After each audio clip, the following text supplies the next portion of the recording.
আজকে আমি আলোচনা করব আমাদের বর্তমান সমাজের মানসিক স্বাস্থ্য নিয়ে, তার নানা দিক নিয়ে পর্যালোচনা করব।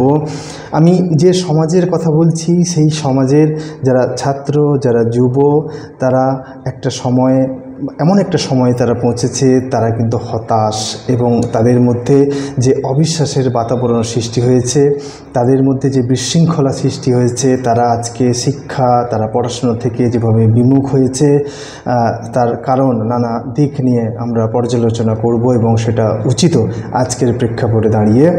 কারণ যে সমাজের মধ্যে থেকে আমরা আজকে নীরব এবং সব কিছু জেনে শুনেও আজকে আমাদের যুব সমাজ তারা এটা দেখে দেখে বড় হচ্ছে যে তাদের যারা দাদা দিদি, তারা একটা প্রজন্ম যারা শেষ হয়েছে তাদেরকে তারা দেখেছে। তারা এখন আমি কথা বলছি, এখন যারা ছাত্রছাত্রী যারা পড়াশোনা করছে, যারা কলেজে পড়ছে, যারা ইউনিভার্সিটিতে পড়ছে বা যারা সদ্য পড়াশোনা সমাপ্ত করেছে, তারা তাদের দাদা দিদিকে দেখেছে তার একটা প্রজন্মকে শেষ হতে। আমি কথা বলছি সমাজের যে চাকরি চুরি এবং যেভাবে অন্যায় অত্যাচার, যেভাবে অমানবিক যে রূপ আমরা একটা সিস্টেমের আমরা দেখেছি, আমি তার কথা বলছি। এই যুব সমাজ তারা প্রত্যক্ষ করেছে, তারা দেখেছে, তারা শুনেছে যে একটা সিস্টেমের মধ্যে থেকে তথাকথিত শিক্ষিত লোকেরা টাকার বিনিময়ে চাকরি চুরি করেছে, একজনের অধিকার টাকার বিনিময়ে অন্যজনকে দিয়েছে। তারা এগুলো দেখে দেখে বড় হচ্ছে। তাদের মধ্যে যে সিস্টেমের প্রতি যে অবিশ্বাস, তাদের মধ্যে এই যে বিচলিত ভাব যেটা আমরা দেখতে পাচ্ছি, সেটা কিন্তু এই জিনিসটা তারা দেখে দেখে বড় হচ্ছে। আমি জানি না এখানে তাদের দোষ কি, বা আমি তো মনে করি না যে তাদের দোষ নেই। কারণ আমরা জানি যে পড়াশুনো আমরা করি একটা লক্ষ্য, একটা উদ্দেশ্য নিয়ে। পড়াশুনো কখনো লক্ষ্য উদ্দেশ্য ছাড়া কিন্তু কখনো সম্ভব নয়। কিন্তু তারা যখনই পড়াশুনো করছে, সেই জিনিসগুলো তাদের চোখের সামনে ভাসছে যে পড়াশুনো করে কি হবে, চাকরি চুরি, যে টাকা ছাড়া চাকরি হয় না, বা এই সিস্টেমের মধ্যে যে করাপশান তারা শুনেছে, যারা দেখছে বা তারা দেখেছে, বা তাদের দাদা দিদিকে যেভাবে সাফার করতে যেভাবে দেখেছে, পড়াশুনো করে দীর্ঘদিন বসে থাকতে দেখেছে, সব কিছু তারা এইভাবে দেখে একটা প্রজন্ম শেষ হয়েছে। এবং একটা প্রজন্ম যারা আগামীতে আমাদের দেশের ভবিষ্যৎ, তারাও কিন্তু শেষের মুখে। তারা এগুলো সব কিছু দেখেছে যে এইভাবে একটা সমাজের মধ্যে বিশৃঙ্খলা, ছাত্রছাত্রীদের মধ্যে একটা বিশৃঙ্খলা, পড়াশোনা থেকে বিমুখ, এবং সব ক্ষেত্রে যে চাকরি চুরি হচ্ছে বা এখনও পর্যন্ত চাকরি চুরি হচ্ছে সেটা বলছি না, কিন্তু ছাত্রদের মধ্যে এই যে অবিশ্বাসের বাতাবরণ সৃষ্টি হয়েছে, তার জন্য দায়ভার কার? কারণ তারা যেভাবে তাদের যে পড়াশোনা থেকে বিমুখ হচ্ছে, তাদের মধ্যে যে বিশৃঙ্খলা তাদের মধ্যে সৃষ্টি হয়েছে, তারা এই দায়ভারটা নেবে কে? তারা যখন দেখছে যে একটা সিস্টেমের মধ্যে কারা ছিল না, তারা তথাকথিত শিক্ষিত লোক, কিন্তু তারা সেই পড়েছে যে চুরি করা মহাপাপ, যে অসৎ পথ অবলম্বন করো না। কিন্তু তারা দেখে দেখে বড় হয়েছে, তারা দেখছে যে একটা সিস্টেমের মধ্যে শিক্ষিত লোকেরা থেকে একজনের অধিকার অন্যজনকে কত সহজে তারা দিতে পারে। তারা একটা প্রজন্মকে শেষ করতে পারে, একটা প্রজন্মকে শেষ করে দিয়েছে। এবং তারা কিন্তু প্রতিটা ক্ষেত্রে এই অন্যায় অবিচার করেছে, তারা দেখছে, তারা দেখে দেখে বড় হচ্ছে। এবং তারা এটাও দেখছে যে অন্যান্য যারা শিক্ষিত সমাজ তারা চুপ আছে। অবশ্যই এটা ঠিক যে আমাদের ধৈর্য শক্তি অসীম, আমাদের ধৈর্যের সঙ্গে বিশ্বের অন্য কোনো সমাজে ধৈর্যের তুলনা হয় না। যারা এত কিছু অন্যায় অত্যাচার, যারা চাকরি চুরি, যে টাকা দিয়ে চাকরি করা, সব কিছু দেখার পরেও তারা কিন্তু এখনও পর্যন্ত চুপ আছে। এবং অবশ্যই আমি এদেরকে এই নোবেল শান্তি পুরস্কার দেওয়ার জন্য দাবি জানাচ্ছি। কারণ এরাই সত্যি বলতে নোবেল শান্তির আসল হকদার। এদের যে নোবেল শান্তি পুরস্কার আমাদের এই বাঙালি শিক্ষিত সমাজকেই তারা পাওয়া উচিত, যারা এখনও পর্যন্ত এত কিছু দেখার পরেও, এত কিছু শোনার পরেও তাদের এখনও ঘুম ভাঙেনি। আমার বিশ্বাস তারা আজকে যারা ঘুমিয়ে আছেন হয়তো ভাবছেন যে আমার উপর তো প্রত্যক্ষ এর প্রভাব পড়েনি, একটু অপেক্ষা করুন।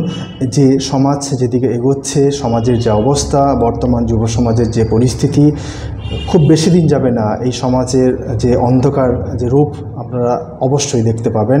কারণ এখানে যে সমাজের মধ্যে যেভাবে একটা ঘুণ ধরে গেছে, যে সমাজের মধ্যে একটা যে অবিশ্বাসের বাতাবরণ সৃষ্টি হয়েছে, এর ফল কিন্তু খুব একটা ভালো হবে বলে মনে হচ্ছে না। এই যুব সমাজ তারা এটাও দেখছে যে একটা অন্যায়, একটা অত্যাচার তারা দেখছে, দেখে দেখে বড় হচ্ছে, এবং তারপরেও তারা দেখছে যে বিচার ব্যবস্থার কোনো ভ্রুক্ষেপ নেই। হয়তো বিচার ব্যবস্থার কিছু করার নেই, সেটা কিন্তু তারা অনুধাবন করতে তো পারে না, কিন্তু তারা এটা দেখছে যে বিচার ব্যবস্থার এখানে অক্ষম, বিচার ব্যবস্থা কিছু করতে পারে না। কারণ বিচার ব্যবস্থা একটা সিস্টেমের মধ্যে চলে, বিচার ব্যবস্থা প্রত্যক্ষ এভিডেন্স ছাড়া, প্রত্যক্ষ প্রমাণ ছাড়া কাউকে অভিযুক্ত করতে পারে না। আর যারা অপরাধী তারাও বুঝে গেছে যে এ ধরনের অপরাধ করব, প্রমাণ লোপাট করব, এভিডেন্সকে আমি উৎখাত করে দিয়ে আমি আমার সিস্টেম, আমার বিচার ব্যবস্থা আমার কিচ্ছুটি করতে পারবে না।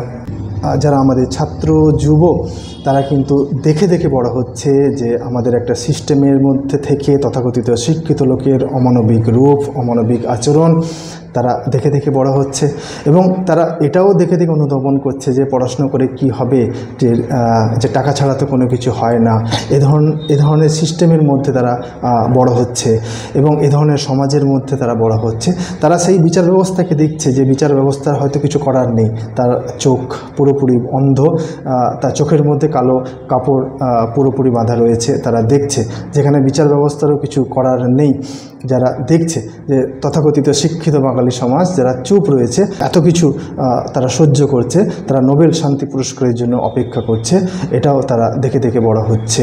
এবং আমি একটা জিনিস, যারা এ ধরনের সিস্টেমের মধ্যে থেকে যারা তথাকথিত শিক্ষিত লোক, তারাও যারা পড়াশুনো করেছেন যে চুরি করা মহাপাপ, অসৎ পথ অবলম্বন করো না, আমি আপনাদের কাছে এই সিস্টেমে থাকা কিছু শিক্ষিত লোকের কাছে আমার প্রশ্ন, আচ্ছা আপনাদের যে এই ধরনের কাজ করতে গিয়ে আপনাদের বিন্দুমাত্র হাত কাঁপে না? আপনাদের বিবেকবোধ কি এতটুকুও নাড়া দেয় না যে আমি একজনের চাকরি টাকার বিনিময়ে অন্যজনকে কি করে দিতে পারি? আমিও তো শিক্ষা দীক্ষা করেছি, আমিও তো পড়াশোনা করেছি, আমি সমাজকে কি বার্তা দিচ্ছি? বা আমি হয়তো একটা সিস্টেমের মধ্যে আছি, সেটা আমি অফিসার হতে পারি, বা আমি কোনো ইলেকশানে কোনো জেতা, যে আমাকে হয়তো পাবলিক কোনো জায়গাতে বসিয়েছে, একটা সম্মান দিয়েছে, আপনার একটা সম্মান রয়েছে, আপনাদের কি এতটুকু হাত পা কাঁপে না এ ধরনের অন্যায়, অত্যাচার, অমানবিক আচরণ করতে? তাহলে আমরা যারা অশিক্ষিত লোক যারা রয়েছে, যারা হয়তো সমাজে চুরি ডাকাতি, যারা নানা রকম অপরাধ করছে, তাদের সঙ্গে আপনাদের তো কোনো পার্থক্য রইল না। পার্থক্য শুধু একটাই, যে তারা যেহেতু অশিক্ষিত, যারা চোর ডাকাত, তারা তো এভিডেন্স লোপাট করতে পারে না, তাই তারা আজকে জেলে রয়েছে। কিন্তু আপনারা তো পড়াশোনা করেছেন, এই পড়াশোনা করার জন্য আপনারা প্রমাণগুলোকে লোপাট করতে পেরেছেন বলে, এটাই হচ্ছে পার্থক্য শিক্ষিত আর অশিক্ষিত চোরেদের মধ্যে। আমার তো মাঝে মাঝে খুব চিন্তায় লাগে যে আপনাদের রাতে ঘুম কি করে হয়। কারণ এ ধরনের অন্যায় অত্যাচার করার পরে স্বাভাবিক ঘুম হওয়ার তো কথা নয়, কারণ আমরা তো মানুষ, এবং উপরন্তু আমরা শিক্ষিত মানুষ। আমাদের বিবেকবোধ তো অবশ্যই জাগ্রত থাকা উচিত, ন্যায় অন্যায় বোধ আমাদের মধ্যে তো থাকা উচিত। কিন্তু আপনাদের এত কিছু করার পরেও হাত কাঁপলো না, আপনাদের রাতে ঘুম ভালো হচ্ছে, এটা তো আমাকে খুব বিচলিত করছে, খুব অবাক করছে। এবং সে সমস্ত ছাত্র যুব সমাজকে দেখেও আমি বিচলিত হচ্ছি যে তাদের ভবিষ্যৎ কী হবে, তাদের মধ্যে যে অবিশ্বাসের বাতাবরণ সৃষ্টি হয়েছে সেটাকে কি করবে, তার দায়ভার নেবে কে? সার্বিক কিন্তু যুব সমাজ এমন একটা দিকে এগোচ্ছে যেখান থেকে কিন্তু ফেরার পথ রয়েছে বলে আমার মনে হয় না। একটা হতাশাগ্রস্ত একটা সমাজকে আমরা ছেড়ে দিয়েছি, একটা সিস্টেম, একটা মানসিক রোগাগ্রস্ত সিস্টেম একটা সমাজকে, একটা যুব ছাত্রকে মানসিক রোগাগ্রস্ত করে দিয়েছে, তাদেরকে মানসিকভাবে শেষ করে দিয়েছে, একটা প্রজন্মকে শেষ করেছে। আরেকটা প্রজন্ম যারা আসছে, যারা বড় হচ্ছে, যারা এগুলো দেখে দেখে বড় হচ্ছে, তাদেরকে শেষ করে দিয়েছে। এবং এর বিচার কি? কিছুই নেই। তবে শেষে একটা কবিতা খুব মনে পড়ছে আজকে, যেটা খুব বিখ্যাত কবিতা, যে উলঙ্গ রাজা, যে রাজা উলঙ্গ, সবাই দেখছে, সবাই হাততালিও দিচ্ছে, সবাই কিন্তু বলছে সাবাস সাবাস বলে।